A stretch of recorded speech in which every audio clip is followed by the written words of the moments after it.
ब्रह्मणे ब्रह्मणानां विस्मयन्तो।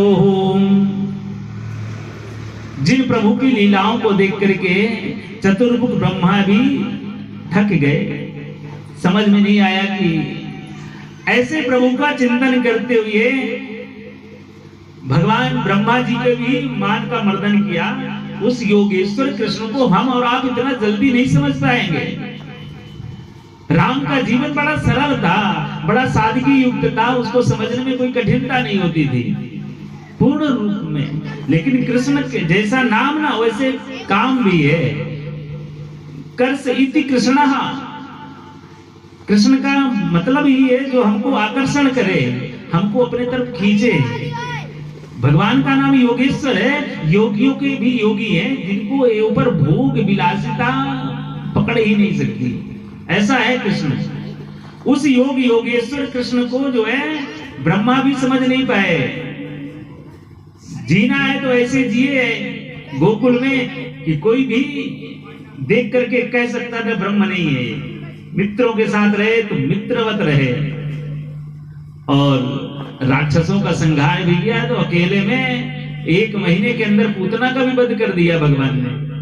तो ऐसा जीवन और कठिनता, जब तक जीवन में संघर्ष नहीं आएगा ना, कठिनता नहीं आएगी, तब तक आनंद भी नहीं आता ना। भगवान कृष्ण जीवन में सिखाते हैं संघर्ष, कि जब हमारे जीवन में इतनी कठिनता हो सकती है तो सामने आम जीवन जीने वाला व्यक्ति को बहुत कष्ट हो सकते हैं। तो उन्होंने सत्य को ही बताया कि सत्यम परमम सत्य सत्यम सत्ययोनिः सत्यस्य सत्यमृत्यम सत्यनेत्रम तम शरणं प्रपन्नः। केवल हमको चिंतन करना है कि केवल ईश्वर का और परम ध्येय लक्ष्य एक ही है, सत्य है। सबसे बड़ा चाहे धर्म हो, चाहे पूजा हो, चाहे निष्ठा हो, चाहे त्याग हो, चाहे ईश्वर का स्वरूप हो। मुह्यन्ति यत् सूर्याः, भगवान के अग्रज संकर्षण कौन? दाऊ जी भैया।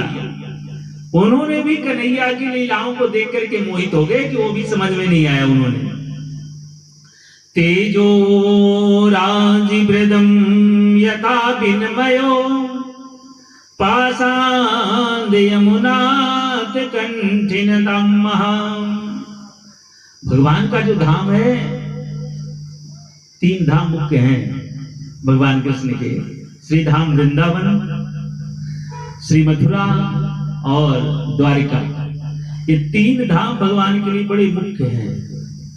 यहाँ पर जो भगवत भजन और भगवत रसिक होते हैं ना, और